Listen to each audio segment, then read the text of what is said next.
by living our lives and learning as humans on this planet that violence against women is not a new phenomenon.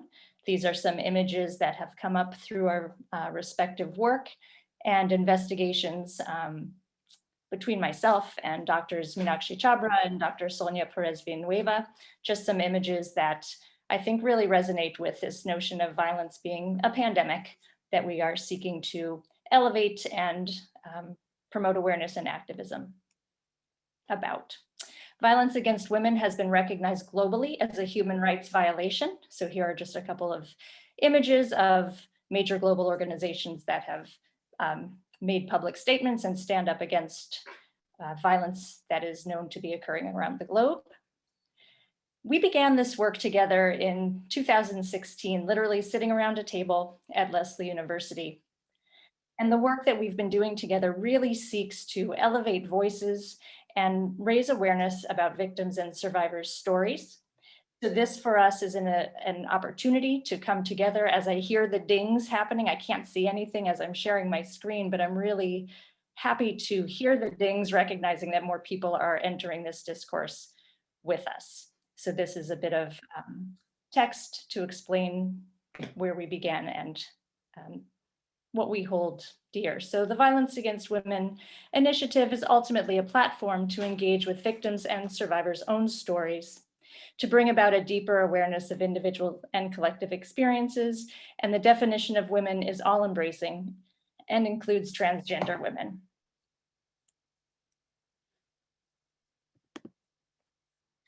We began launching officially our efforts together in the form of an exhibition titled 1 in 3, which speaks to the statistics, 1 in 3 women experiencing violence.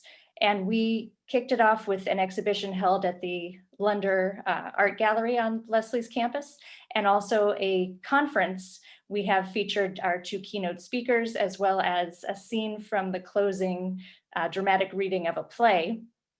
And so one of the things that we've really strived to do throughout our work together is to incorporate the arts and creative work into this effort to provide not just statistics, but creative expressions that speak up about violence against women.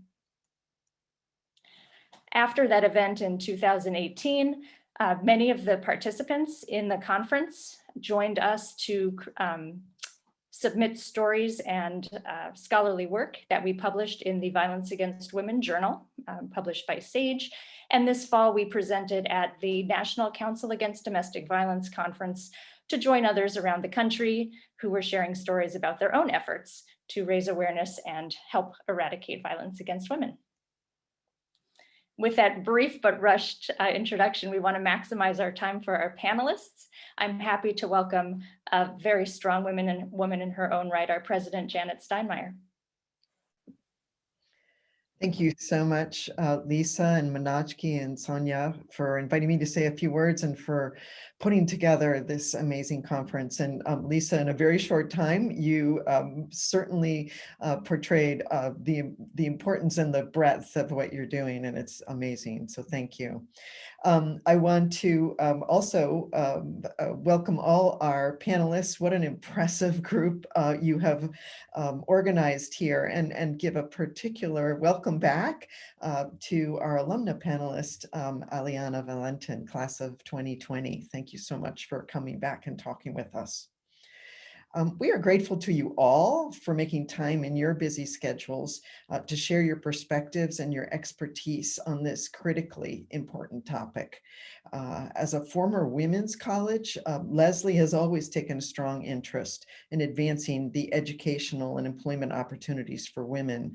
And I'm sure you all know that our founder was a woman and a teacher who created a school for other women to become teachers. In fact, Lesley was founded 11 years before women won the right to vote in the United States. And we are mindful that it was many more years before the right was extended to women of color. It's been 25 years since Hillary Clinton's famous speech to the United Nations, declaring the obvious, that women's rights are human rights.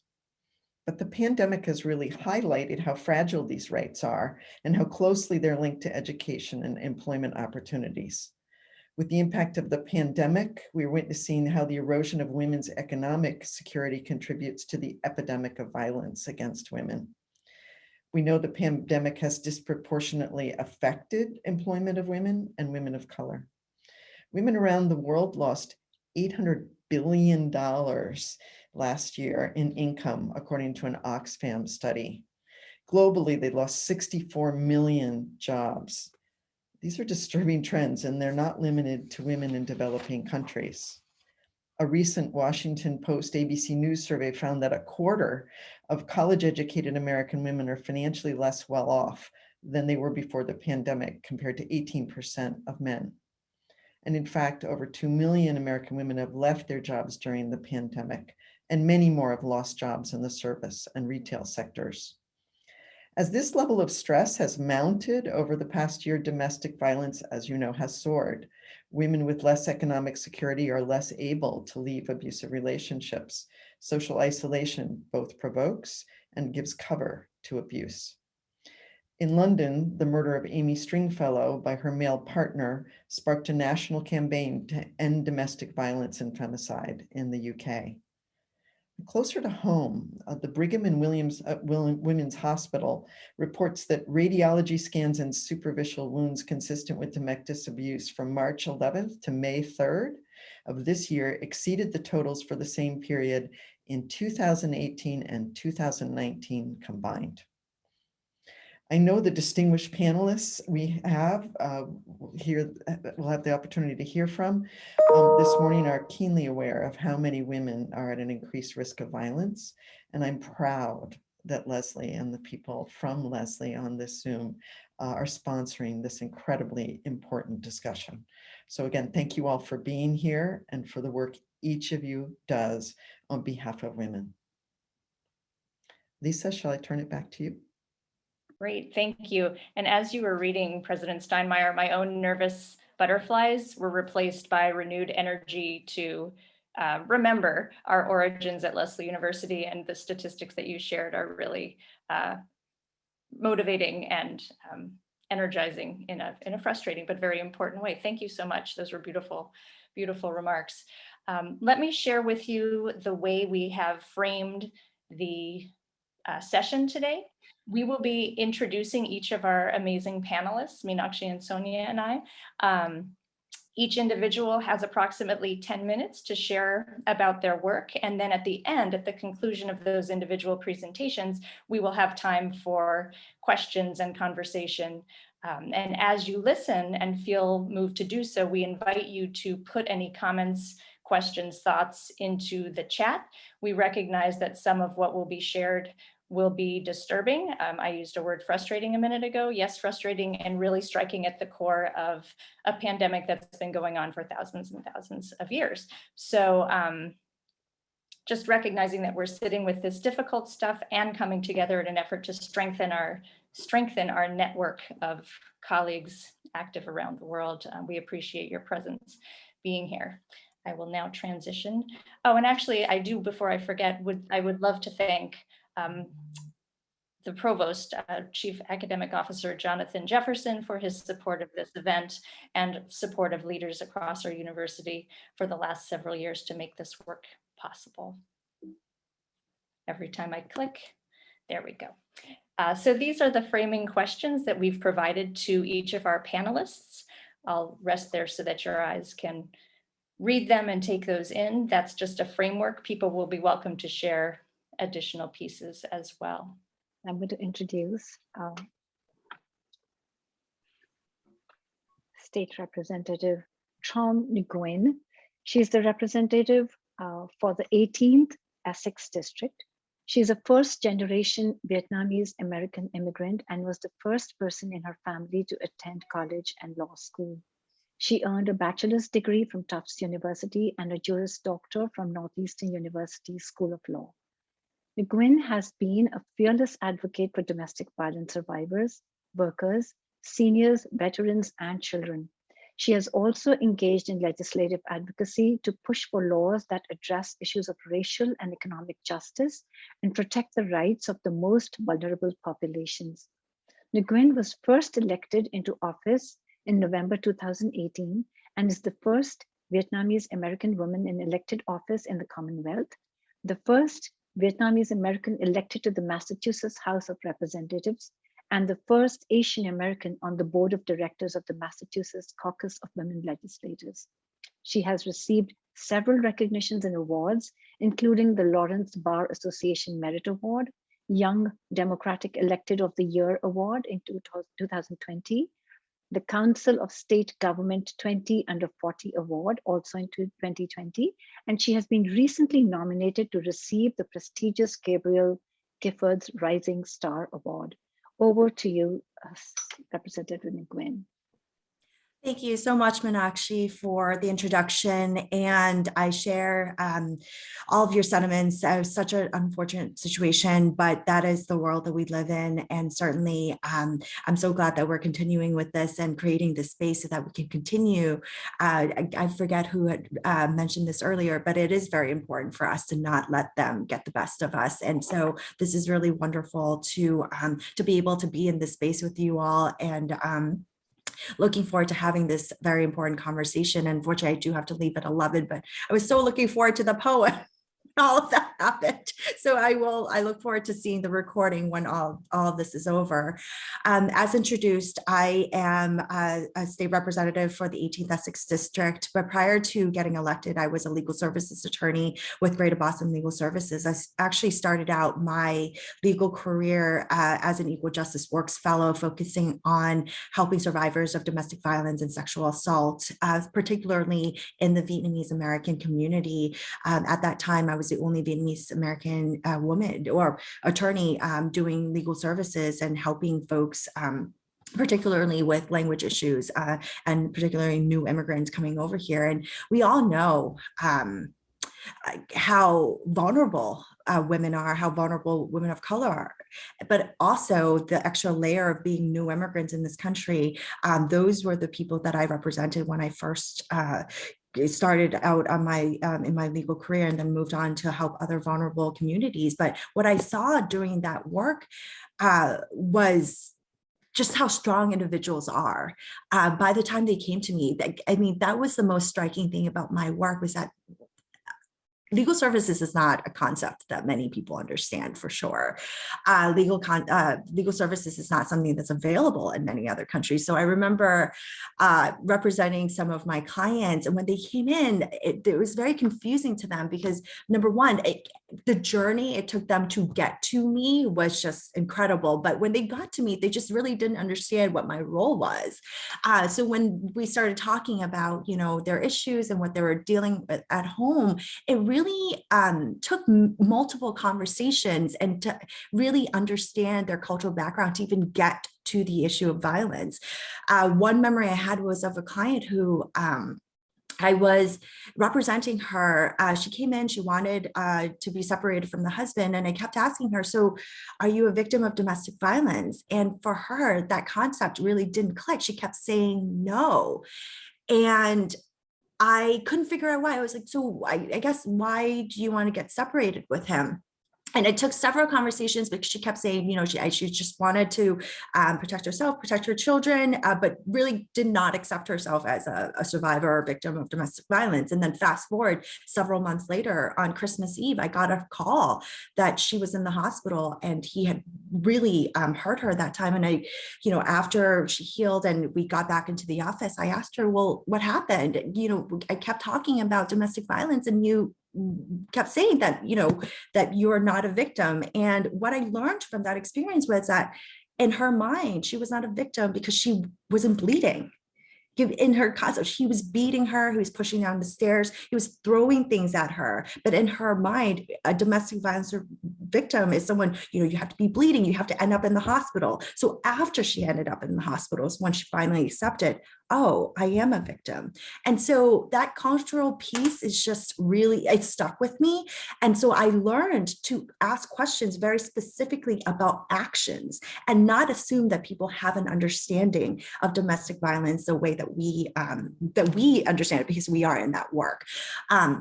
there's just multiple examples of people just not understanding that concept, or maybe just not wanting to reveal it, because I can't speak for other cultures, but in the Vietnamese culture, it's like, don't air your dirty laundry. You keep everything in the family, you deal with it in the family, but we all know that's not possible when it is your own family members who are causing harm. And so another thing that I learned is that during that work was it deepened my understanding of just how intersectional women's issues are. And that was why what prompted me to start doing advocacy work at the State House. As you know, in the introduction earlier, we were just talking about how the pandemic has really exacerbated many of the issues that we've seen, whether it is economic justice or gender-based issues. But a lot of us, when we think of domestic violence, we think of, restraining orders, or at least for me, because I did that work, like restraining orders, how to get them out, how to get them to shelters. But there are just so many other factors out there. And in terms of widening our understanding of what issues we need to work on to increase protection and safety for women, we have to talk about economic security. We have to talk about what it means to provide resources and allow women to get into the workforce and stay in the workforce. And so what we saw during the pandemic was what is termed the she-cession, where so many women had to leave their jobs and lose, obviously, income, and as stated in the introduction, with just losing billions of dollars throughout the country, throughout the world, because they could not go to work. And so what does that mean in terms of us investing in childcare and making sure that childcare is accessible and affordable for all families, to allow people to be able to get into the workforce and stay there? And so when we're talking about all of these issues, I was very intrigued by policy when I was working as an attorney. And so in representing people at the courtroom, I also did a lot of work in terms of research and advocacy at the State House. And that was what actually prompted me to run for office.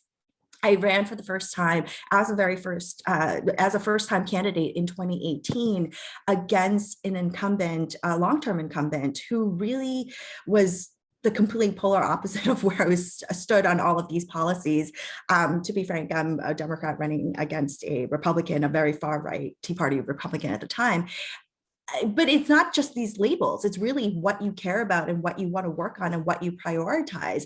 And when I was working on these policies, whether it was paid family medical leave or earned income tax credit or bilingual education or language access, all of these issues that really affect my clients on a day-to-day basis, when I tried to reach out to my own state representative to talk about these issues, he could not care less. He couldn't even take a meeting with me in 2 years. And for me, that's very telling, because if you don't listen to the people who are working on these issues, first of all, you're showing you don't care, but also, how do you know enough about these issues to even work on them? 6,500 bills are filed in the legislature every single year, actually more. So last year, I think we went up to 8,000 last session because of the pandemic. So no one is an expert. So everyone just put it right out there. If anyone tells you they've read all 6,500 bills, they're lying. Like, I know I have not read all 6,500 bills, and we shouldn't have to. That's why we have committees. That's why we have these caucuses that vet out these bills, and we work with them to try to figure out which ones, rise to the top, which ones that we should be prioritizing for each particular session. And so, in talking about the types of policies and priorities that we want to push forward, we do need to talk to our colleagues and folks, experts like yourselves and others, to understand that. And so when we have a representative who refuses to talk to people who care about these issues, they're not going to be pushing for these issues. And that's why it's so important for us to work together to build a pipeline to get more women into elected office. Not to say that only women can work on these issues, but we care about them very intimately. When we talk about some of these, whether it is making sure that we are investing in, women-owned businesses, or how do we get women not only out of this pandemic, but to thrive after it's, after it's over. These are issues that I think about, and I know many of my colleagues think about all the time, because we're seeing that ourselves, we're seeing that among our circles. And this is why I'm constantly talking about how representation matters. Right now in the Massachusetts legislature, we have 31% women. And this is the first time ever that we've ever gone over 30%. So what does that mean? And why is that? And why is that we only have 8 women of color currently in the legislature? And I'm the first Vietnamese American woman and the second Asian American woman ever elected in Massachusetts. And that was 2018. That, to me, all of these numbers are just insane to me. And how do we build that pipeline? How do we be more intentional about that to get diverse voices? Because policies, diversity is not just a word, a sexy term that people are using now. It actually has real life effects in terms of policy and shaping and making it well-rounded and making sure that we are amplifying and uplifting voices that are often not heard in the legislature. And so because of my background and because of the work that I did prior to getting elected in terms of advocacy, a lot of the bills and policies that I prioritize center around women, particularly, and also people of color, but particularly women of color. And so I want to highlight some of the bills that I'm working on that might be of interest to you, whether I've sponsored or co-sponsored them. And I hope to be able to have this conversation and hope to have your support as we try to push these bills through the legislature. So for the first one, I want to highlight H 1818, an act to promote safety for victims of violent crimes and human trafficking. This is a bill that's actually very personal to me. I did a lot of UNT visa work when I was in legal services. And what we saw, and as some of you may know who work in immigration law, in order to apply for a UNT visa, you actually need a certification from law enforcement or other agencies to show that you're helpful in an investigation or prosecution of serious crimes, as described by the Federal Violence Against Women's Act, VAWA. And what we saw was that there is really no standard at the state level in terms of when do you need to issue a certification? How do you have to do it? And it varies so drastically from one jurisdiction to the next. And in my mind, it shouldn't matter where you live. It shouldn't matter if you're a victim of a crime. It shouldn't matter whether you're in Boston or out in Western Massachusetts. There should be a standard process so that victims are not left completely defenseless if they happen to be a victim in an area where there's no expertise in the certification process, where they don't have a certification process at all, and they're left to just fend for themselves and just waiting without any timeline. So what this bill seeks to do is that it would set in a timeline of 90 days. You need to respond, we're not telling the agency that they have to issue the certification, but they need to have a process in place to either reject or approve, rather than having the victim wait forever, essentially, because right now there's really no limitation as to when they need to get the certification back to even start the UNT visa process. And so what we are seeing is that there are certain districts or agencies that have never, ever issued a certification at all. And that's very unfair for their residents. So that's a bill that came out of committee last session. And unfortunately, due to COVID, we were not able to really work on it for the rest of the session. So I'm very hopeful that we'll be able to push that forward this session, and would love to follow up with any of you all if you're interested in that. Another bill that I want to highlight is H 1820, which is an act improving protections for sexual assault survivors. And so right now we want to add trafficking as an offense that would qualify for protection order. That's number one, because that's missing from the statute. And we also want to make sure that we're providing, well, right now, for those who work in this area, you know, the 209A is for intimate partners, but also we have the harassment statute, which is the 258E, and we want to strengthen the 258E to have some of the provisions that are available to folks who through the 209A for those who experience violence committed by non-intimate partners. And so in addition to adding trafficking, we want to affirm the judge's ability to order a defendant to stay away from the survivor, and also add a clause requiring surrender of the defendant's firearms, ammunitions, and firearms license, which is currently available in the 209A, but not the harassment order. We also want to protect pets because right now we're also seeing an increase in people staying in relationships because pets are not protected. They're unlike children where you can fight for custody and work on that in the courtroom. Pets are not right now a part of any of these orders. And so we want to add in that language to allow a judge to issue an order protecting the survivor's pets from the abuser. Additionally, we have H 1643, which is the Phoenix Act. You might have heard this. This is a national movement, and we're trying to make it more localized to Massachusetts. And so essentially, this is an act to improve protections relative to domestic violence. And that will, if passed, this bill will allow us to add in coercive control and technological abuse. And we just saw how technology can be used in very, very harmful ways. And right now we're seeing a lot of, you might have heard of the term revenge porn and other technological abuses that, frankly, when the statute was written, they probably did not imagine that all of this is possible now in this day and age of technology. And so we want to add that to be covered under the 209A protection orders, and also to extend out the statute of limitations for domestic violence to 15 years. Right now, it's 6 years. And so we know that a lot of, whether it's domestic violence or sexual assault, survivors need time. Many survivors need counseling and other resources before they would even come forward. And we want to be able to give them the time and space to heal and to move forward, and which is why we proposed this bill. And also, last but not least, I want to talk about some of the other bills that I've co-sponsored that might be of interest to you all.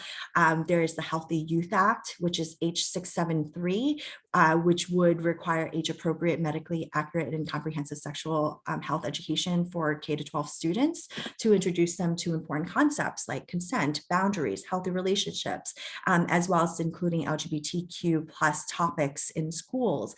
And this would apply to schools that already have these sex education curricula in place.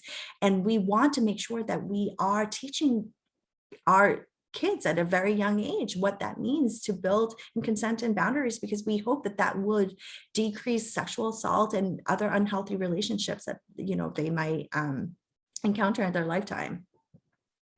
Additionally, I also support, there's another bill that's very specific to consent in education and charter schools to end sexual violence in our communities, which is H 6515, which is similar to the earlier bill that I mentioned, but it's just very specific to the consent piece and not the overall sex education piece. And lastly, there is the H 1644 Survivors Bill of Rights, an act to establish the Bill of Rights for survivors of sexual assault and related purposes. This legislation outlines rights for survivors of sexual assault when they seek medical and professional support during the prosecution process. I'm sure you might have heard Massachusetts, we have a very large backlog of rape kits not being tested. That's a huge problem. And so last session, we passed a law to require them to test these rape kits. They still have not done that. So just recently during this year's budget, we added in money to allow them to have the resources that they need so they can get these rape kits tested and make sure that if a survivor decides to later on go back and prosecute, they have that opportunity. And so in talking about all these bills, of course, they're very specific to survivors. But like I said in the beginning, we need to think about the issues of intersectionality and what it means to be able to provide economic support. And so a lot of the work that I do also centers around workers, especially low-wage workers, vulnerable low-wage workers, whether it is making sure that we protect them from wage theft or making sure that we are investing in an unemployment system that doesn't leave out people who are low-wage workers who need it most. And we saw just how much the unemployment system, how much it was tested this pandemic with so many people signing on, and the system frankly was not prepared for that. And there were some instances where low-wage workers were completely left out of the equation. At the federal level, last year they had a program that would allow for $300 extra to go to unemployed workers who make more than $100 in unemployment. And I'm like, first of all, people who make under 100 would need that extra money, don't we think? And so I filed a bill, and I laugh at this because I filed the bill and I was just incredulous. I was like, well, I don't understand why I even need to work on this because it's just such common sense to me. And so I worked on a bill to essentially just increase all of our unemployment folks to at least $100 so that we don't miss out on the federal dollars. And that bill passed very quickly because when I went in there to talk to my colleagues, I was like, this just makes sense. We're going to lose out on federal dollars. I don't understand why these people who make the lowest wages are not getting that benefit. And so there are many other employment issues that I've been working on, but this is going to be an ongoing issue. We know this. The she session is not going to go away. We need to talk about what it means to invest in the hospitality industry, because we're seeing that that is the hardest hit. And that is where women of color are really impacted and affected by this industry. And we need to do more. And I just want to also highlight another, a really big bill that I'm working on. I'm sure you've all heard and have been reflecting on the Atlanta shooting that happened in March and what that means to have a gunman go in, shoot up 8 people, 6 of whom are women of Asian descent, and to be able to just claim I had a bad day and, I had a sex addiction, and not even considering the hate crimes aspect of that. And so I filed the hate crimes bill prior to the incident happening. I filed this back in January or February, but since the incident, the hate crimes bill has really gotten a lot of media attention. And it is important for us to rework our statute, which is currently unworkable and very vague. And the two important aspects that, 2 things that we're doing, we're adding to the bill that would be of interest to you is that currently immigration status and gender are not part of our hate crime statute, which is just very unbelievable to me. I've just assumed that gender would be a part of that, since even states like Georgia, assume very much more conservative than we are, have gender in their statute. So we're adding immigration status and gender to meet the moment where we're seeing an increase in xenophobia and gender-based violence. And additionally, we want to make sure that we draw a clear line that violent, threatening, destructive behaviors are not protected under the First Amendment, and clearly define what a hate crime is so that we can better hold perpetrators accountable, and also make sure that the penalties fit the crime in terms of how severe the underlying crimes are. And so these are some of the things that we are working on at the State House. I am very proud to be a part of the Women's Caucus, and we're prioritizing a lot of other bills, including bills to help justice-involved women, women who've been incarcerated, as well as making sure that we're working on creating opportunities for parity, whether it's parity on boards or wage transparency, just doing what we can to uplift women and show them that it's a human right, we are equals, and how do we get there, and how do we work together to get there. So thank you so much for allowing me this opportunity to speak with you all, and I look forward to seeing the rest of the recording. And please be in touch with me, reach out anytime if you have any questions on any of these bills that I mentioned. Thank you so much.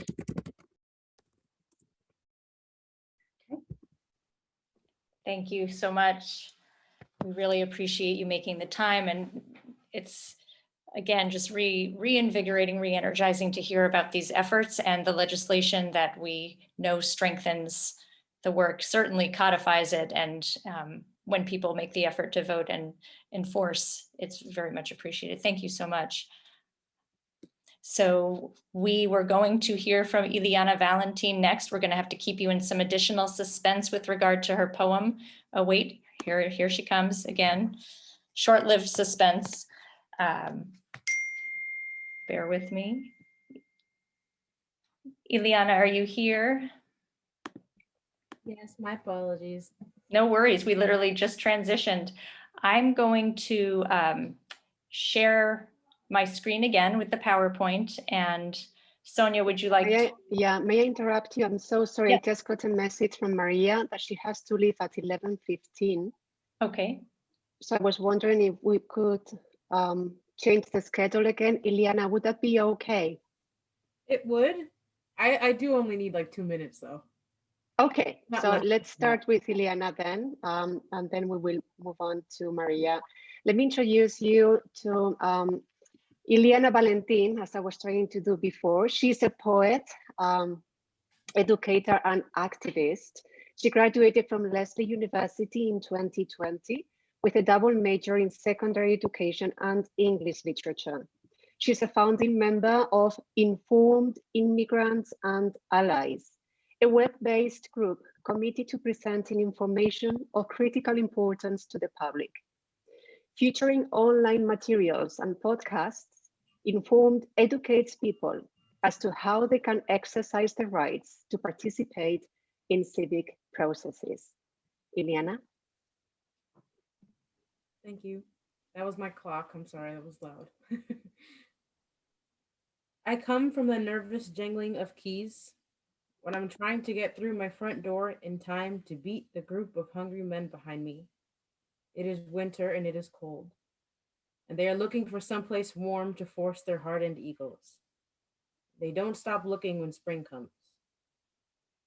And in summer, the air is thick with humidity and the smell of sweat, drugs, and dirty money. It chokes me the way he wishes he could. One of their boys almost died last week of an overdose. One of them got locked up again last month. And one of them died last year in this hallway, in my brother's arms, of a gunshot wound that was meant for my neighbor. The same neighbor who takes too long to scoot over when I have to pass through the second floor to get to my apartment on the third. My apartment may as well be heaven the way I have to fight to get through these gates. The same neighbor who places a cigarette between his cracked lips as he keeps his eyes on me, making my way up the stairs, 2 steps at a time so that the safe return of my home comes sooner. He watches me, and I think he likes that I am scared. There are 2 languages that sit on my tongue, and I am so afraid of what he might do, what my dad and brothers would do to him after he did it. So tired, I can't muster a word of protest in either one. In the mornings, I walk out of my bedroom and I am immediately told to walk back in. Mommy says, "Diantre, Iliana, tú siempre quieres estar sin ropa." And there is a part of her that is right. I have never been a fan of pants. I don't like to be held where I didn't ask for holding. The body is too big and too great to not be let free. Mommy does not like it when I walk around in shorts. Says I will never get the men downstairs to stop treating me this way, stop eyeing me this way, if I keep allowing them to see this much of me. Chacho, mi nena, pero tú no eres fácil. I know how to fight. And even though I am the youngest of 6, I don't know what it means to be babied. The men downstairs, the men on Bellingham Square, the men on the 111 bus, don't know that I am more than my legs, that the voice that lives behind my full lips is used for singing and laughing and praising God, never for pleasing them. Juguetona, they call me. I'm a flirt by nature, they say. They say I invite their stares, I invite their words, I invite their touches. It's my fault. It's never theirs. ¿Cómo van a echar la culpa a Adán cuando la culpable era Eva? How can you place blame on Adam when this has always been Eve's burden to carry? Thank you.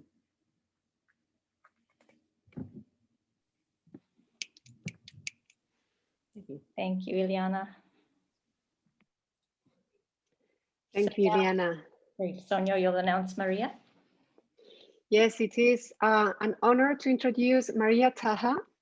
who has been named one of 6 experts to watch on the issue of female genital cutting by News Deeply. She has worked in gender-based violence for over a decade in the areas of teaching, research, policy, program development, and direct service. In 2015, she co-founded Sahio, an award-winning transnational organization with a mission to empower Asian communities to end FGC. The Manhattan Young Democrats honored her as a 2017 Engendering Progress honoree, and ABC News did a special feature on her entitled Underground, American Woman Underwent Female Genital Mutilation, Comes Forward. In 2018, Mariya received the Human Rights Storytellers Award from the Muslim American Leadership Alliance. In 2020, she was recognized as one of the six inaugural grant recipients for the Gray Foundation for Women. Mariya has collaborated with the Massachusetts Women's Bar Association to pass legislation to protect girls from FGC. After starting a change.org petition and gathering over 400,000 signatures, Massachusetts became the 39th state in the US to do so. Mariya has an MFA in creative writing from Lesley University and is also an extensive writer in fiction and nonfiction. She has contributed articles and stories to NPR's Code Switch, HuffPost, The Fair Observer, Brown Girl Magazine, and more. Mariya? Thank you so much, Sonia. Thank you for having me speak today. And again, actually, my name it's Mariya, so my Mariya Taher, and it's so great to be able to talk to you, especially considering what just happened. So thank you for persisting and keeping this going on. Apologies that I have to leave also earlier, but to let you all know about my work, as Sonia mentioned, I've been working on the issue of female genital cutting, or as some call it, female genital mutilation, particularly in the last few years. But I've also worked on other areas such as domestic violence, sexual assault, trafficking. And really, throughout all this work, I've really learned to recognize and understand the larger dynamics that really are at play and ensure that gender-based violence does continue, and what is needed to help break those cycles of violence from perpetuating generation after generation. But to give you a little bit of more background about myself and when it comes to FGMC, it's been an issue that I've known about my entire life. I was born in the US, but I have a family from India, and the specific religious community that I grew up in, which is known as the Dadi Bora community, practiced female genital cutting. So it's something that I was always aware of. Many friends and family underwent it. I underwent it myself as well. But it was something that as I was growing up, it was very normalized, and it wasn't something that I viewed as being a form of violence. It was something that every girl went through, and it was just a custom. It was a tradition. And it really wasn't until I was in high school when a friend of mine started talking about the term female genital mutilation and really started talking about it happening within the African context, that I started to understand that it might have been something that I underwent too. But as I started to learn more about it, I recognized that my story, what I underwent, wasn't out there in the larger realm of research or also in the media. And oftentimes there aren't any stories. Well, it's changing now, but at that time when I was looking into it, there wasn't stories about it happening to American women or to women outside of the African diaspora community as well too. And so that led me to really start to wonder more about it. And when I was in graduate school for social work, I started to recognize my own passion for gender-based violence work and violence against women. And I decided that I wanted to pursue a thesis to really understand more about why female genital cutting happened within the United States, and specific in the community that I grew up in, since I had access to that community as well, and particularly because it had become illegal in 1996. And so I wondered if this was something that was illegal, why was it continuing? And I don't really have time to talk about it, but it's actually very interesting what's been happening at the federal level with the law. And that kind of comes into play with my own work at the state level. Just a really quick version is that at the federal level, the law that was passed in 1996 was actually found to be unconstitutional in 2018.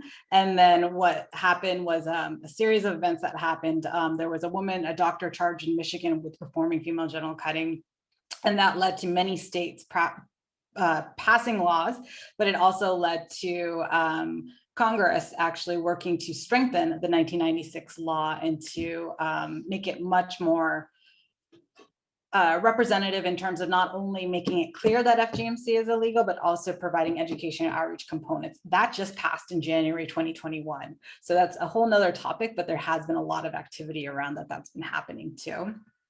So as I was doing my own work though, back to my own story, I started sharing the stories of women who had undergone this, really to help highlight that this is something that is a form of global violence. It's something that we now know occurs in 92 countries around the world. There is an estimated number, around 200 million women and girls are impacted by FGMC, and 500,000 in the US. However, those are underrepresentations because those numbers actually only account for it's based on prevalence data from about 30 countries, mostly within Africa, meaning that, as I mentioned, 92 countries have reported this now. There is a lot of data out there that is not included. So I very much believe that there are more women. I'm not part of that data either, more women that have experienced it. And so my work has really revolved around doing research, but also really uplifting the stories of survivors impacted by FGMC, and really highlighting the complicated nature of this form of gender-based violence, and really recognizing that we need to work against notions that this is something that is cultural or religious, which is one of the barriers we often face when we're trying to practice this, and highlight that this is a form of child abuse. This is a form of gender-based violence as well too. So with that in mind, just fast forwarding to 2015, as I was doing research and I was writing about this topic, and we found again that this is something that impacts women across all socioeconomic dynamic, all education levels, all race and religion.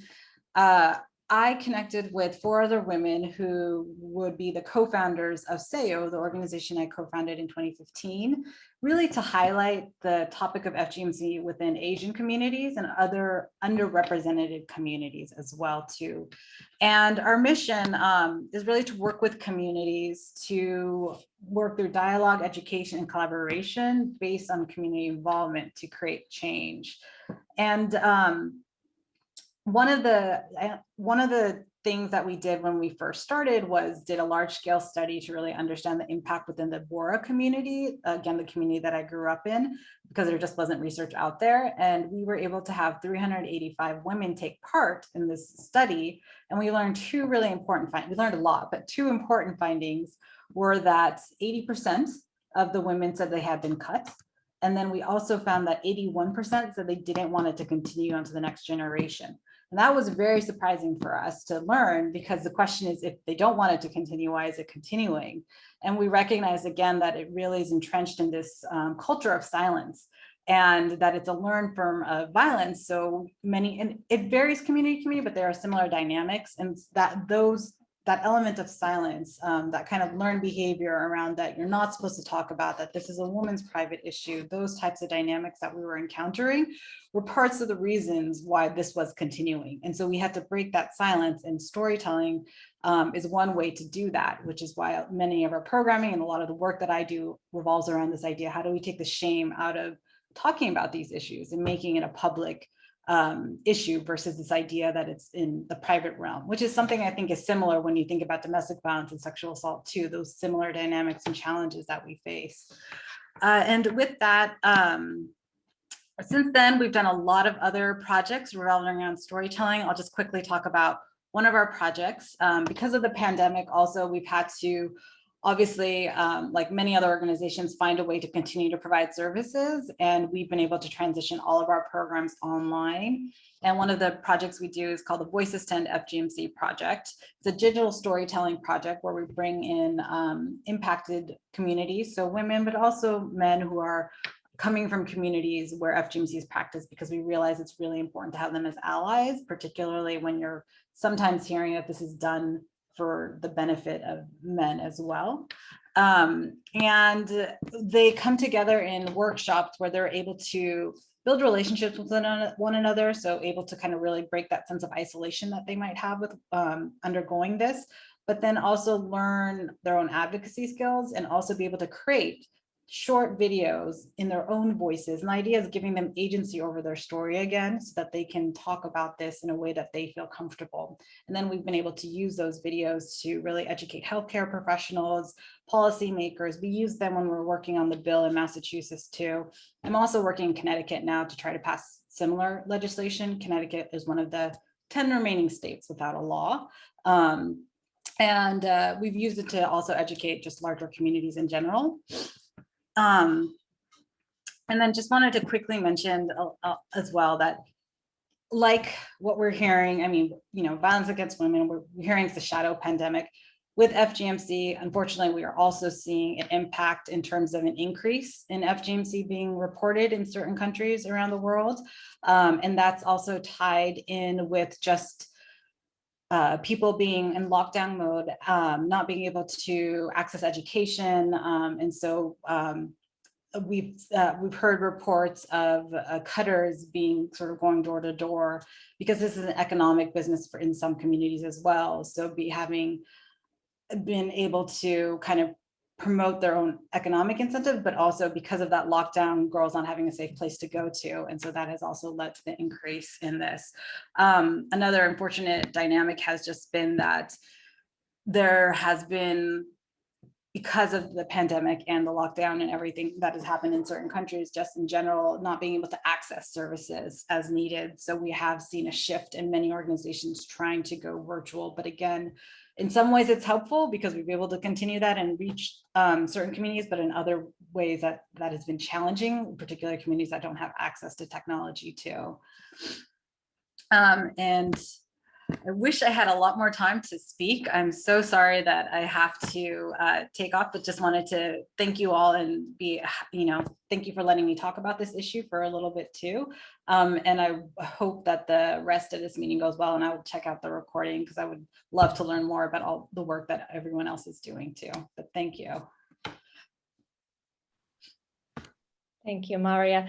I actually would like to say that we hope to continue our publication work efforts. If anyone is interested in following up, you have our email addresses, and we would love to write and create together and continue these efforts. So, all right. I am going to now turn to Dr. Helen M. Glenn-Beady. I'm going to share my screen and do an introduction for Dr. Beady. Thank you for your patience. It is my pleasure to introduce Dr. Helen M. Glenn-Beady, the second daughter and ninth child born to the late S.E.B. and William Earl Glenn. Helen serves in the role of Secretary and Chief Program and Development Strategist for fundraising and grant opportunities for both the Glenn Family Foundation and the Adverse Childhood Experiences Awareness Foundation. Dr. Beady earned her BS degree in psychology from Tougaloo College in 1979, a master's in education in vocational rehabilitation counseling and evaluation in 1981 from Mississippi State University, and her Ph.D. in 1988, also from Mississippi State University. Her background and work experiences include founding and serving as president and CEO of 2 female minority-owned businesses. Additionally, Dr. Beady has taught in both educational settings and in industry settings. Dr. Beady has worked in several Fortune 500 companies in the capacity of senior level human resources professionals, to include Weyerhaeuser Paper Company, Amoco Oil Company, International Paper Company, Oil and Gas Division, and Uncle Ben's Rice, a subsidiary of Mars Incorporated. Thank you so much. Helen, I'm happy to advance your slides.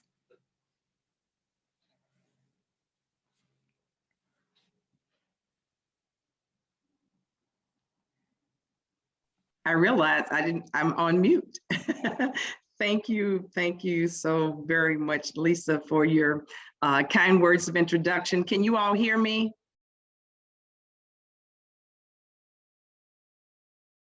Yes, we hear you just fine. Okay. Good morning, everyone. I'd like to thank Dr. Fiore and the selection team for including me as part of this panel discussion today. As we would say in the Mississippi Delta, I am deliciously proud to be among this panel of giants who are doing phenomenal work around the world to address violence, resistance, and change, especially as we are trying to work our way out of this COVID-19 crisis. Just to give a little bit of background about me and my family, in 2014, my siblings and I established the SCB and William Earl Glenn Foundation for Better Living, also known as the Glenn Family Foundation, to honor the rich legacy of our parents who died 10 days apart in July of 2002. Mom and dad were very simple people. My father, a carpenter, could not read, and my mother was a cook. Who had the equivalent of a 6th grade education. However, they made sure the 11 of us were educated and instilled within us a spirit of giving, to always lend a hand to help others in the community. Next slide, please, Lisa. It is this spirit of giving that shaped the mission of the Glenn Family Foundation to improve life outcomes for children, youth, and families in the Mississippi Delta. We are a sibling-inspired, family-oriented, boots-on-the-ground, community-based organization. Our work is predicated on some crude realities about our home state of Mississippi. The Mississippi Delta, where we're from, makes up roughly 16% of the state's 2.9 million citizens. It's home of some of the most vulnerable individuals in the United States of America. In 2011, an article published by Time magazine from the report of findings by the Trust of America's Health and Robert Wood Johnson Foundation stated that Mississippi put the F in fat. We're typically referred to as the first worst. The first worst is associated with outcomes that lead to poverty, hunger, poor health, low education, and socioeconomic disparities. Next slide, please, Lisa. Mississippi leads as the hungriest and most malnourished state in the nation. Around 600,000 of the state's citizens are either hungry or food insecure. 1 in 4 of these are children who will go to bed hungry and not know where or how or when they'll receive their next meal. 48.6% of our households are headed by females. 60% of these are Black women, and 49.4% of these households live in poverty. Next slide, please, Lisa. Since COVID-19, the Glenn Family Foundation has channeled its work to look for ways to help fortify women and families. We've launched a virtual community parent group and developed a trauma-informed health literacy curriculum entitled I Healed. The curriculum is based on 3 evidence-based concepts. That's fostering strength-based environments, coaching participants to think about future orientation and goal setting that leads to meaningful outcomes. Each participant is assigned a community health worker that assists them with goal setting activities. We understand that this work requires a 360-degree approach. So we also train teachers on the tenets of adverse childhood experiences and trauma, and provide supporting social emotional learning activities for students that are integratable into their existing curriculum. Next slide, please. With the advent of COVID-19, we've seen existing issues further exacerbated.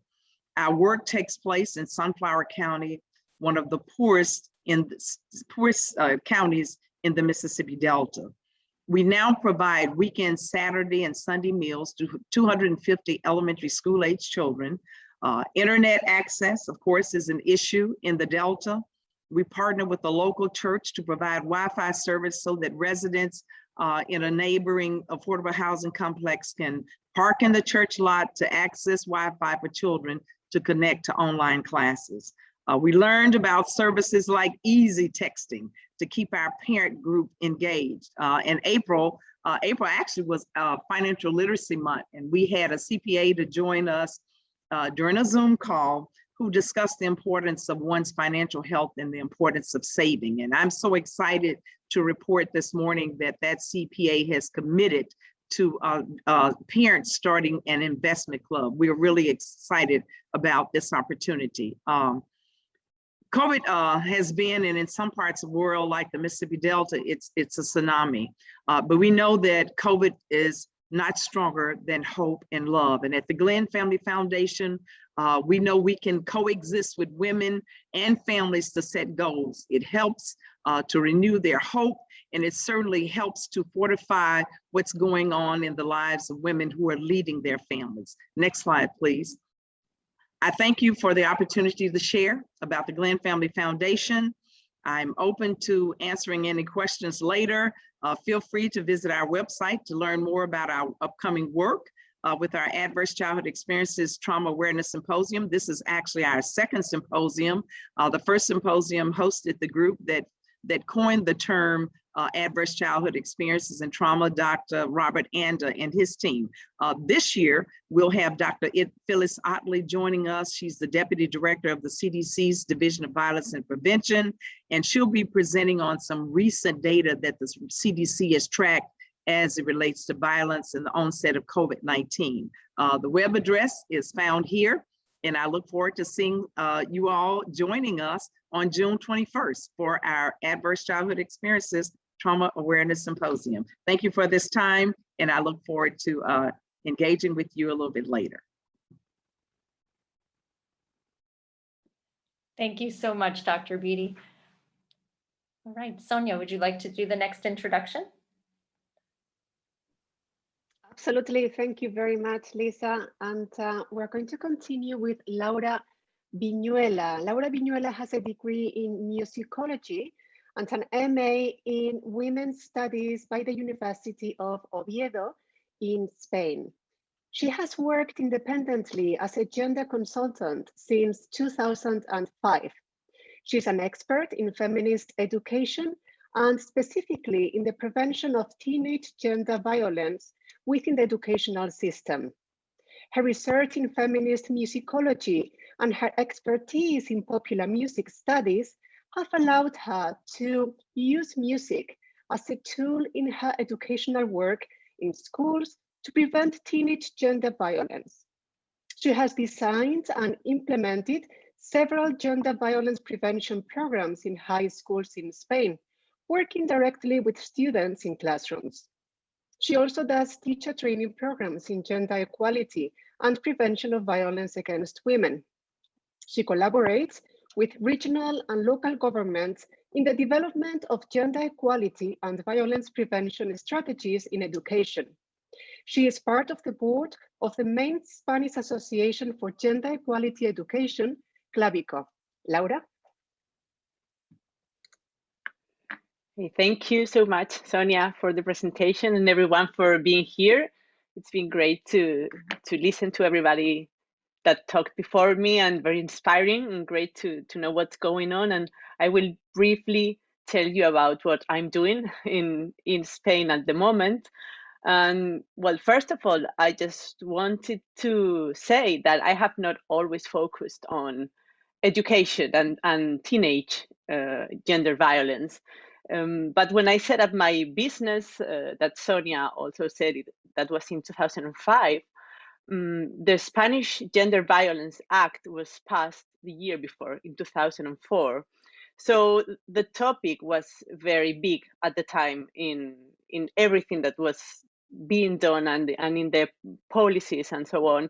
But it was especially focused on supporting the victims and offering them the best attention and support that they would need to go on with their lives. I did not specialize in the prevention of gender violence, working with teenagers until 2016. And there was a very big event that made this a huge issue in Spain. You might have heard about it because it really was big internationally also. It was a rape case that happened in the San Fermines fiesta, which is the running of the bulls, that is also really well known internationally. And an 18-year-old girl was raped by 5 men who called themselves La Manada, the wolf pack. So that's how that case became to be known. And it was really shocking for everyone as a society, because these guys, the perpetrators of the rape, were normal guys in the sense that they were all Spanish and they could be considered good boys, publicly at least. And when the legal case was being shown by the media, the text messages that these men had shared in their WhatsApp group showed that they had really no notion that what they had done was wrong. They just thought it was part of the party. So the patriarchy was so internalized in their ethics and in their actions, and that was really shocking as a society to think that our boys, again, I'm saying this, in inverted commas, that our boys were capable of doing such a thing. And this also brought on lots of public demonstrations against the fact. So what this triggered was an impulse in prevention of gender violence, in the need of not only supporting survivors, but also working before that would ever happen. And that was when there was actually a state agreement against gender violence, and prevention was a big action, and it had resources allocated for that specifically. So in the past 5 years, I have been working in this field, and I work with the whole of the educational community, not only with the students in the high schools, which I also do, but also with teachers, with families, and with the education authorities, mostly on local and regional level. So how has the pandemic impacted my work and all the work that was being done? Well, of course, during lockdown, all students had to go back home, so that had the obvious impact of for those who were living with an abuser, that they were locked with him. So that happened everywhere. In Spain, the lockdown was from the middle of March, and students didn't go back to school until September. So that was half a year, quite a long time. And when they went back, external professionals could not go into the classroom. That was one of the measures that was taken due to COVID. So what happened with prevention was, at the beginning, there was a displacement of attention to urgent matters such as tackling COVID, and also converting the whole education system into an online format, which was not thought or planned in that way. So that took a lot of effort on the part of the educational community. But then also the fact that external professionals could not enter the schools also highlighted one of the main flaws of this prevention, this way of addressing prevention, which is that in many cases prevention didn't happen at all because we could not go there. And also how prevention was being done as part of specific activities, small workshops or talks or events around the November 25th or the 8th of March. So it was just like small things scattered around the academic year, and it was not really mainstreamed into the way students were being educated. So that is really the key, I think, of the shift we are witnessing at the moment. Because if we cannot enter, thousands of students had never access to the information and the resources that we provide as outsiders. So definitely the way forward is to mainstream that into the educational system, and the people who need to do that are the teachers, who are going to be there all the time, because it would be really unsustainable also to have external people just going every time to the schools. So what I have seen is that there's like a positive side effect, if that is possible, due to the COVID, to this online turn during the pandemic, that teachers that had interest in these issues realized that it was needed for students, and they saw that actually we could not go there to help them or to work directly with the students. So they found themselves the resources and the training to prepare to take that responsibility and take that role. And that is really what is going to change the way this is done, because the only way of preventing violence against women is creating gender equality and educating our students in gender equality. And this is not something you can just teach in a few hours, giving information or concepts. It's a process where you have to support and go hand in hand with the teenagers and everybody actually. So you help them, because it's actually a shifting of the way you see the world and the way you see yourself and the way you see yourself in relation to others. So you develop an equality vision and an equality attitude, and that's what will allow you to live a life where violence or gender violence has no place. So this work in this, seeing this from my point of view, what I did during the pandemic was to focus on giving teachers the resources and the tools and the training that they would need to do that role. And it was really great to see that teachers were also looking for that, and they were trying to find the resources and the training. So I have taught lots of online courses during this past month, which is really great. And you can see that there is an interest, and that this is very, very, it's actually been like a snowball. It's promoting change. And I want to share with you just 4 slides just to show you a bit of this. I'm going to share my screen. I can't. If you can allow me to do that, it would be great. Sorry, I didn't send it to you before, Lisa. Because listening to the previous talks, one of the things that, okay, there we go. Can you see it now? I think you can. Okay, this is just a view of the demonstrations that happened with this La Manada case was on. So and followed all along the law case and the justice, the court case around the rape, and how it really was massive and very visible on the streets. And these are, should change, I think. Okay, there we go. Some of the things that I work with when I teach this thing to teachers, but also to students, which are mostly gender violence in Spain. It's very, the definition is very closely related to violence in the couple, in a romantic relationship. So I work a lot with the myths of romantic love, and this image is very iconic of what love means for teenagers and for adults also.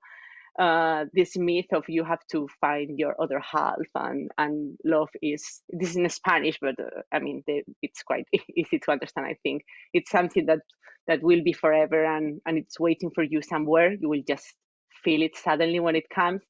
And how this is related to gender, and how this puts boys and girls and men and women in a different role in when relationships happen. Like, men are expected to conquer the heart of the woman, who is, of course, just waiting to choose the right one, you know. So these are the kind of things that we work with. And as I was saying, I was hearing the previous persons that were talking here, and one of the main goals when I do that, and when teachers work with this with youngsters and teenagers, is to give them the words to name and to recognize the first steps of violence, so they just don't go up the ladder and they have to wait until violence is really strong and direct to be able to recognize it. And so the idea of prevention is to work before. And I just want in the, like, as a closure to show you a quotation from one of the big names in coeducation. In Spain, coeducation is understood in a bigger way, that not only just having boys and girls together in a classroom, but actually educating inequality. And Maria Moreno, who you see there in the picture, is one of the biggest promoters of this this approach in the Spanish education system. And I really find really inspiring the way she puts this, that what we have to do, the way to do this is to address the gaps, the imbalances that boys and girls bring to the classroom, because they are socialized in a sexist and patriarchal society. So they have learned different things and different expectations of what they should be doing and how they should behave.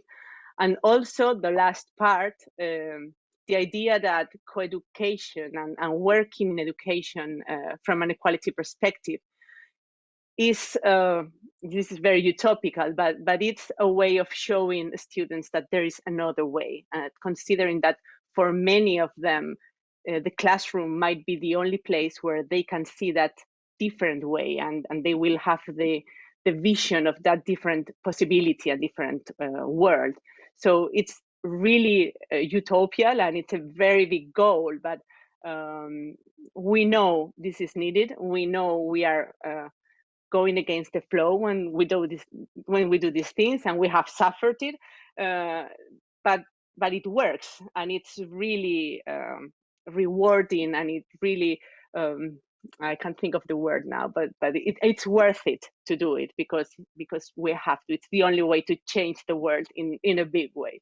So this is just a very super fast path for the kind of things that I do. Thank you again for this. Looking forward to hearing all of you talking about it, and thanks. That's all. Thank you so much, Laura. I think your talk reminds me of a lot of the context in South Asia around these gender issues. So I think it's wonderful that Beena, you're going after to provide us a little bit of a context and take it from there. So I just want to introduce Beena Sarwar to you. Beena Sarwar is a multimedia journalist, an editor, and a documentary filmmaker from Pakistan who focuses on human rights, gender, media, peace, extremism, violence, and South Asia, all the hot topics. She has been an editor with major print and television news outlets in Pakistan and has trained and mentored numerous journalists in the field since the 1990s. She has taught journalism at Princeton University, Brown University, and at the Harvard Summer School. She contributes news and commentary to media outlets around the world, including New York Times, Guardian, Boston Globe, BBC, CNN, and NPR. She has published essays in several nonfiction anthologies, and she's currently an editor with Aman Ki Asha, with a peace initiative launched by the two largest media groups of Pakistan and India, respectively. And she also serves on the boards of several media and nonprofit organizations. Over to you, Beena. Thank you so much, Meenakshi, and thank you, everyone. I've really enjoyed listening to the people who spoke before me. Thank you, Lisa and Sonia and Meenakshi, for putting this together. It's such a relevant topic, and I love the way that you framed it, that it's not just about violence against women, but also about resistance and change. And that's what I hear the speakers before me talking about, that the importance of the process and how it's not an overnight fix, and how you need to address the issues behind it in order to find, I don't think we'll ever get to a completely violence-free world, because we are human beings, and that is what it is. But we keep moving towards a better world. We keep moving towards a better situation. We are moving towards more awareness of these issues. We are moving towards, the Me Too movement, for example, and I've written about this as well, how it's not just about a hashtag or just something that's online, but it's also about changing how society thinks. It's changing social norms, what's acceptable, what's not acceptable. What was acceptable some years ago is no longer acceptable now. So changing those societal norms, I think, as Laura said, so important to change those mindsets, to work in education and to see all these interconnected issues. So I want to start by sharing a little bit of my story. And yesterday I was speaking to the daughter of one of my mentors, and he passed away recently. And she shared a photograph with me, and I had a nap yesterday. I had a nap yesterday, and I woke up in my dream. This is my mentor, one of my mentors, Ayya Rahman, who passed away recently, a great South Asian person. Another of my mentors, Asma Jahangir, another great South Asian human rights mentor and friend. And in my dream, Rahman Saab and his mentor, which is one of our greatest poets, Faiz Ahmad Faiz, were in my dream, and they were together. And then they became separate. And then Rani, Khawar Mumtaz, she's one of our great women's rights activists, and she's been head of the Women's Commission of Pakistan. She suddenly started singing. And I was reminded of something, in my muddled state when I woke up, I was reminded of something that Sohail, this young man here, not young, he's my age, but Sohail said something to me many, many years ago. He's a researcher and activist, and I've lost touch with him. I don't even know where he is right now, but this photograph that Sumbul shared with me yesterday, which showed Asma and Rahman Saab, and these two, it sort of brought together a lot of connections for me. And one of those things is that one of the things that Rahman Saab always said, this one, Ayya Rahman always said, is how the struggle is part of the process, and also how these are people. So these are two guys, right? Rahman Saab and Sohail Raj, different generations. But I guess I wanted to share that in Pakistan, how I grew up and my story, like the women's rights have never been separate from human rights and democratic rights. And the whole issue of how I got into it is related to that whole struggle for women's rights and democratic rights. I don't know if that story made any sense right now, but hopefully it will come together as I end this, as I close. So when I started, and so I just want to share this, I don't need to share it, everybody knows what they look like, but just to, so this is when I started, it was in my activism. So it was the time of the first Afghan war, and the US and Saudi Arabia were supporting Pakistan, the military dictator. And the trajectory, I think we can all see that, how they supported the Mujahideen. These are the Mujahideen, so-called Mujahideen, visiting the White House. And Iqbal Ahmad, another of my mentors who also worked on peace, gave this talk called Terrorism, Theirs and Ours. And how this is related to women's rights and violence against women, I'll just come to that. But when this happened, when all this was happening, at that time, I was, just starting out in journalism, and they were really dark times. And I started out with reporting on culture and art. And I'm so glad that, I forget who it was, I think maybe it was Sonia who mentioned a little while ago about the importance of culture and art. And this is such an important quote. And Brecht was a playwright whose plays, a lot of the Pakistani street theater plays that groups that came up at that time, there were a lot of Bertolt Brecht's plays being translated and adapted and presented in Pakistan.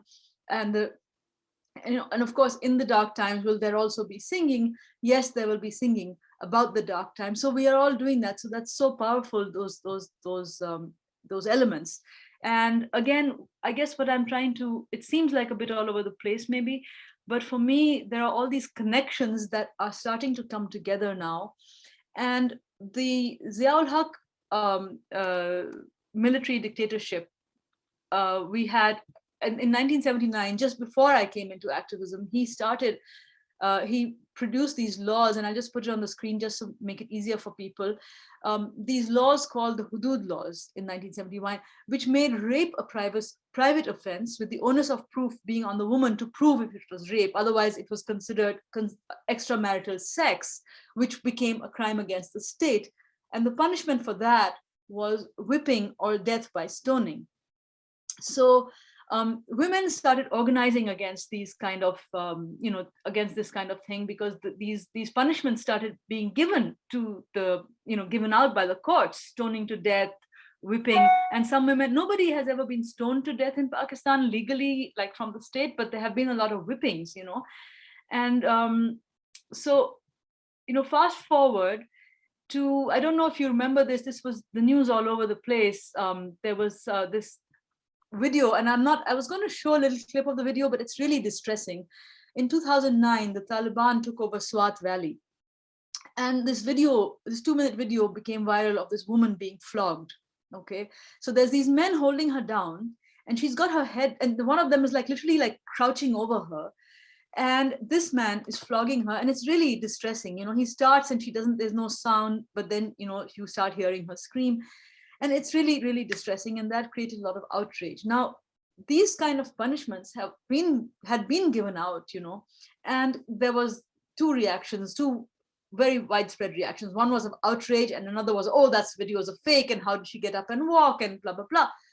But the point is that under the Hudud laws, which are still in force in Pakistan, that the Pakistani state has given out these kind of punishments. And of course, these kind of punishments the world knew about when the Taliban, when the attention went onto the Taliban in Afghanistan, and you had them doing these kind of floggings and public stonings to death in football stadiums in Afghanistan. And now we are seeing, again, what's happening in Afghanistan, and it's so frightening.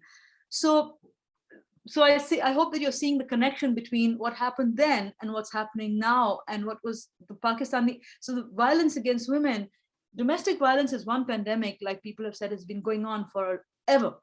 But since 1979, the Pakistani state was involved in actual, perpetuating this kind of violence against women. And then, in Swat also you had Malala, who was attacked. Sorry, I thought I was sharing my screen, but I'm not. Just give me 1 second. So just soon after this, just after this Taliban, that video of these guys flogging that woman, the army moved in, they cleared out the area, and Malala and her family were able to go back.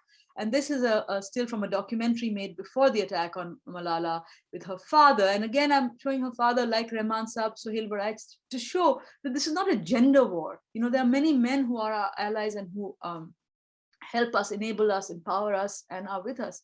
And also these pictures that I actually hadn't seen before, which show Malala after the attack, with how much blood, and how everybody who's rushing around to help, they're all men. And so I'm going to go back again now to the 80s, when the Zia-ul-Haq imposed these laws and women started coming out in the streets. And I just want to quickly share some photographs, some iconic photographs from that time of a women's protest in Lahore that that catalyzed the women's movement in Pakistan. And this was a women's lawyers protest, and I'm just going to go through these slides that are by my colleague Rahat Ali Dar, another wonderful man, a photographer, and he happened to be there, and he took these photographs, and you can see the women marching, and then they get surrounded by the police. And the police have batons and tear gas, and they start beating the women. And this is a picture of another protest around that same time of police women grappling with Asma Jahangir, the great human rights lawyer who died a couple of years ago. How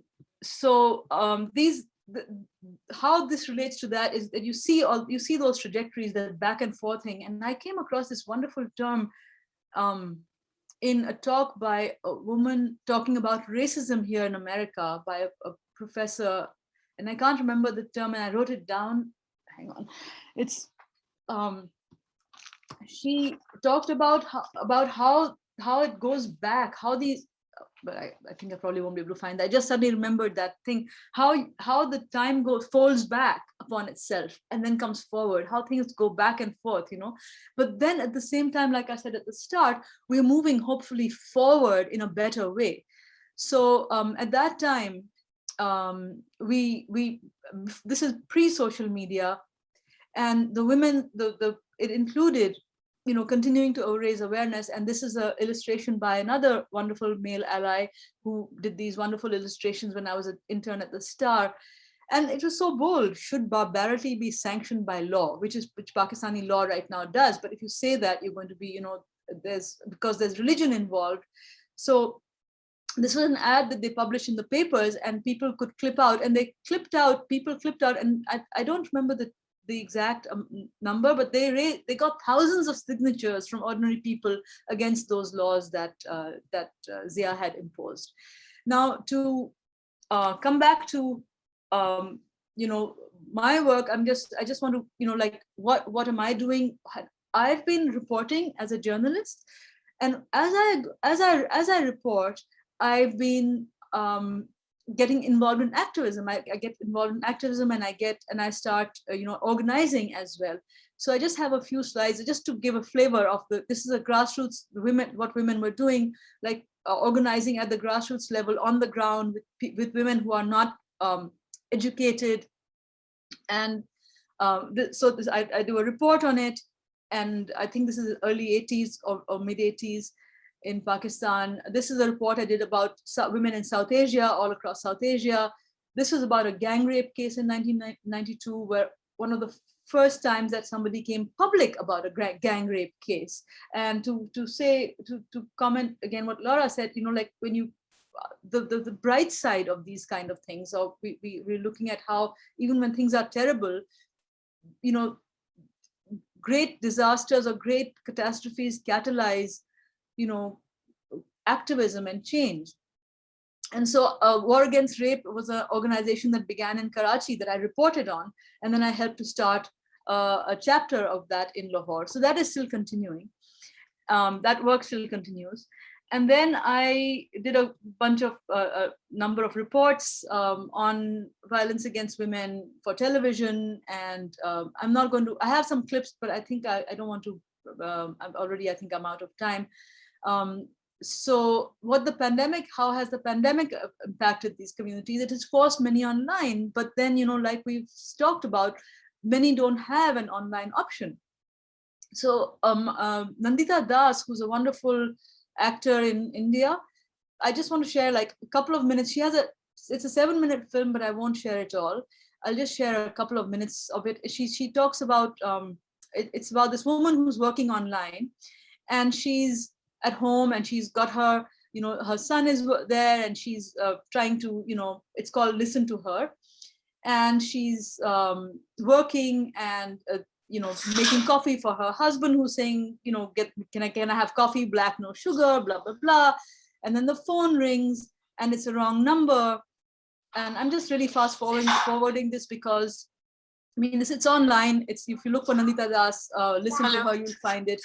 And so she says it's a wrong number, but then I just skip off. So then she starts hearing this woman, and this woman is, hello? Hello?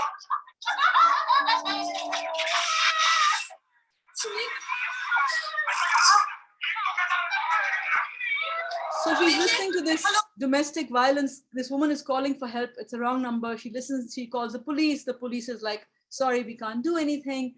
And I'll just, go to scrub forward to the last couple of minutes where again, she, gets the call again. And, sorry, she gets the call again and then decides to actually just listen. So, and this explains the dilemma.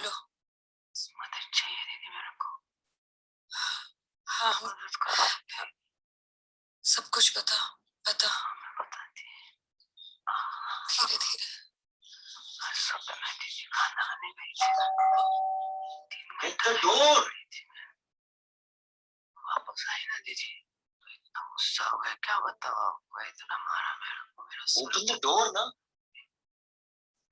You do it. Hello सुन रहे हो क्या दीदी? हाँ सुन रही हूँ। मेरे भी मारते थे, बहुत तकलीफ है दीदी। हो गया अभी तो दर्द हो रहा है दीदी। छोटा बच्चा है, आज उसको भी लग जाती थी, लगते लगते बच्चा है उसको, मुझे बहुत डर लगता है, मेरा बच्चा है। आप मुझे मेरा नहीं होना चाहिए, मेरा मदद चाहिए, तकलीफ है दीदी, नहीं तो मर जाएगी मैं।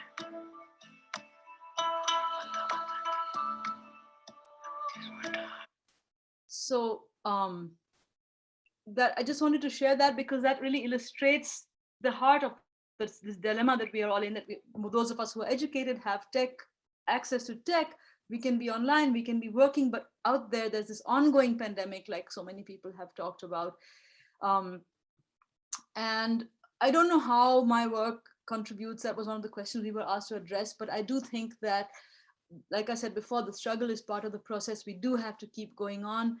And one of the rays of hope that I see is, something like in Pakistan, the young women who are coming up since 2018, every year, they've been doing this thing called Aurat March or Women's March.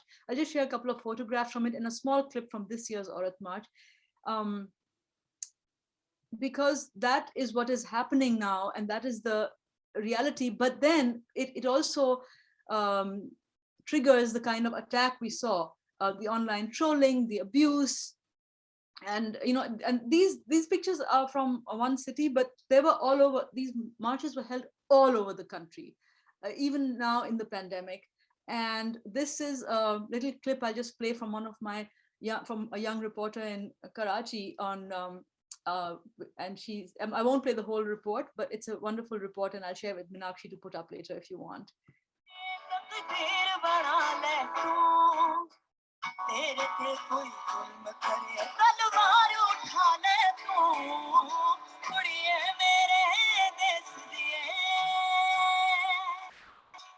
मर्जी की degree, मर्जी की शादी, बच्ची हूँ, बहू नहीं. So I'll just scrub forward a little bit. So she just takes a lot of these slogans and she puts them, and the singer at the beginning is saying, that take your future into your own hands. There were a lot of men also there. And the report is in Urdu, so I'm not even going to play it, but they're saying, this one, I love this one. When will we get a vaccine for patriarchy? And a lot of men, a lot of young men, and toxic men, we are providers, women, okay, provide, toxic men say gold digger. There's a lot of humor also. And so she just did a thing of all these placards, why I march because our mothers deserve better. And these kind of reports we also seeing, it's not just all doom and gloom. And a lot of the women there were, burqa clad, or, it's not all, it's a wide array of women. And I love this end slide that she ended with, the future is female. And she actually was going to join us today, but she had to attend to a press conference. So I think, I don't know if I've gone over my time or if I have a couple of minutes more, Meenakshi. Maybe a closing sentence or two, Beena? Okay, so yeah. So basically, I think what I'd like to end with is by just saying that, I hope that I hope I've been trying to convey how all these issues are connected, the politics, the state politics, politics at the state level, and as people have talked about, the coronavirus pandemic, poverty and illiteracy, violence against women, all of this, impunity for vigilantism, as we've been seeing, but particularly in South Asia, how vulnerable communities are even more vulnerable. And all of these issues are connected to violence against women. It's not like violence against women is not something like we can just say, oh, this is violence against women. These things are all connected. And the people who are working on them are working on multiple issues. And I'm so excited to hear about the work that speakers before me are doing. And I hope to connect with some of you again and work together, take it forward. Thank you so much. Thank you very much, Beena. And thank you everyone for your continued patience and staying with us past our time. We do have one more speaker, Karina Breceda, and then another poem to hear from Iliana Valentín. And we'll see at that time if we have any more time for questions. And if we do not, please know that we will open up another channel for us to engage in dialogue together. So this will not be the end of our communication with each other. Let me share my screen while I read an introduction.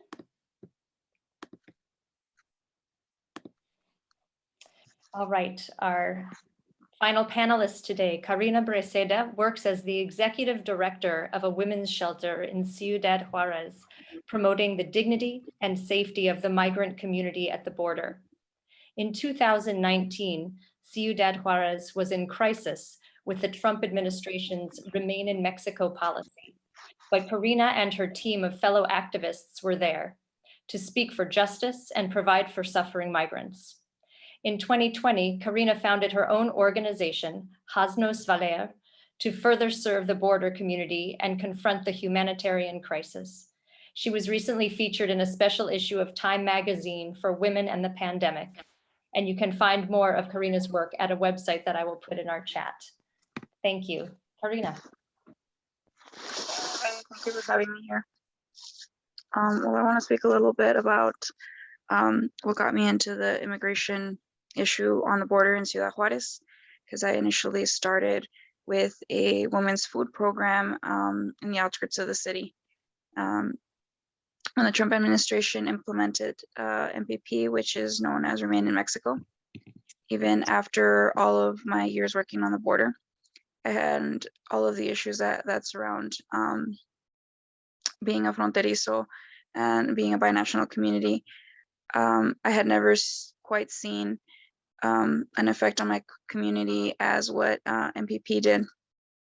And I want to talk a little bit about what cultural violence is against women and what that means on the border. We like to emphasize a lot that sometimes violence against women is done in a cultural way, and it's done in their violations of their rights is done in the process, because even if there is a lot of things on paper in policy, in the actual practice, our rights are not protected and they're not advocated for.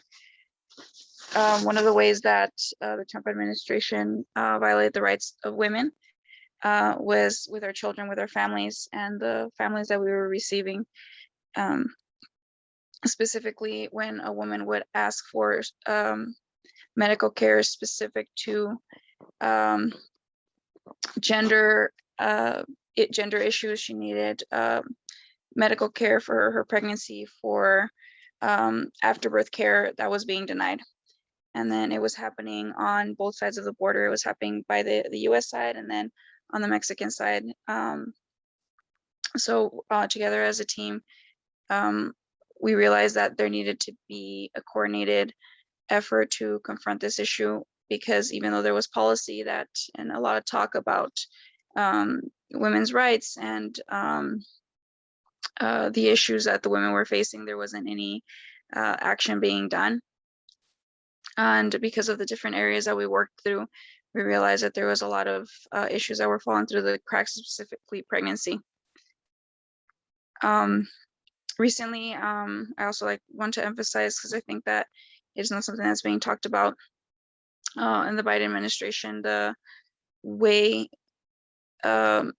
women are, specifically women, are being violentadas, is that they are not being given access to female medical care within the detention centers, and then after throughout the whole process of being transferred. So that's something that we are trying to confront here on the border. Another thing that specifically here on the border is that I always try to give people like a panorama of what MPP did. Women were being expelled specifically through this bridge that is, nicknamed Santa Fe Bridge, is Paso del Norte. And that specific area is called La Juarez, the street La Juarez, and all of that is considered a red light district. And it's considered in Mexico, the area where most women disappear in all of Mexico, specifically that area and that street where they were being deported to. So all of our team was getting reports from different municipal court, government court, that as soon as they were returned under MPP, we were getting case after case of rape and extortion and kidnapping and then human trafficking. So the Trump administration and MPP caused that specific violence against women because they would separate them from their families, and they would sometimes deport women alone apart from groups, and that was a way of making them extra vulnerable. So us in Ciudad Juárez and Haznos Valer, we got together and we tried doing mutual aid. We tried establishing a respite center at the base of the bridge. And we realized that as women, we needed an entire network throughout the entire city to make sure that these women were safe. I want to end this, one of the questions was what hope I saw in all of this. And the hope that I see is all of these women mobilizing together, opening these types of channels of communication. And we've been able to do everything we've done on the border because of that constant dialogue and the community that we've built. And I hope that we can continue to build this community and build this cultural awareness and build this new culture of life. Thank you. Thank you so much, Karina, for the powerful work that your organization and you're doing on the front almost, where it's a day-to-day challenge. I'm sure a day-to-day struggle. So thank you so much. And I want to invite Iliana back now to close us out with her poem. Thank you, Iliana. And thank you all of you for staying on. Thank you. I will not try to turn my anger into poetry. There is nothing beautiful or soft about feeling as though my once strong bones have been ripped from my body. Nearly 2 years ago, or 2 years since the US decided to take it back to 1950, and I still feel like I am made of jelly. White guy sits across from me in this white student center at this white college, kicks his feet up on the table where my food is sitting, and I have two options. Gather my belongings, throw them on my back, heavy but still mine, walk away, and let him take up the space I was once comfortable in, where I can stay here, move over for him, shake his hand, talk differently, act differently, talk less, not more, not have so much of an accent. Assimilation is a sour taste on my tongue. The way I mispronounce my own name when I introduce myself to him, because I know he does not care to say it right anyway. Thank you. To offer insight on how those poems even came to be in the first place, this one that I had just read was a result of a prompt. I was in a theater group with at Emerson College with a director who I had known for years at that point and still know and talk to all the time. And I don't remember what the prompt was, but she gave us 10, 15 minutes to just write whatever came to mind. And that was what came to mind for me. That was a couple years ago. And I was still very much thinking about the election and everything that came about in my life and everybody's lives as a result of that. And the first poem that I read, that I started when I was sitting next to my mom in the car. She was driving me to school. On her way to work, she had dropped me off for my 8 a.m. And I was listening to her talk. She was blaming me for something that I was venting to her about. And she wasn't angry with me necessarily, but she did just kind of brush off what I was saying and she blamed me for what had happened or what was said to me. I don't even remember what it was. And I just started writing in my notes app as she was talking to me. And I've never shared that poem with her. I've never shared it with anyone in my family, but that was years of being blamed for a lot, and years of being forced to see myself as a more matured woman than I was or should have been behaving as for a while. And so thank you to all of you for asking me and for having me here. I'm very happy to have shared my work with you and to also have heard from every single one of you. Thank you for everything that you're doing and for having me here again. Also, someone said this earlier, multiple people said this earlier, but like, ew. And also no, like that, those kind of things, while we can, not brush them off, but also brush them off. They don't stop us from being who we are, and they don't stop the kind of work that we're doing. It's just ew. It's just more disgusting and more disheartening than anything else. It's not necessarily a threat to us or what we're doing, but it is just gross. But we're the complete opposite of that, which makes me happy and makes me hopeful. So thank you again. Thank you so much, Iliana, and everyone. I think your words, Iliana, demonstrate so beautifully the very opposite of silence, the speaking up and out and putting words to paper over time and finding a way to express thoughts and feelings that inspire thoughts and feelings and echo in the hearts and minds of others. So onward for all of us. I want to check in with everybody to see about our timing. We are clearly well over time, and I know we could talk for another 6 hours. I think perhaps in the interest of time, we perhaps should close and again, just offer, I'll share a final screen in a moment, and please Meenakshi and Sonia chime in as well, but just to extend gratitude to everyone who made time to join us today, to our Lesley University colleagues who've been supporting this work, and new folks who've joined it who perhaps have not learned of this work before. And I will, as I said, put up a slide that has email addresses for Sonia, Meenakshi, and myself. We welcome communications, and we will reach out to folks to continue the dialogue.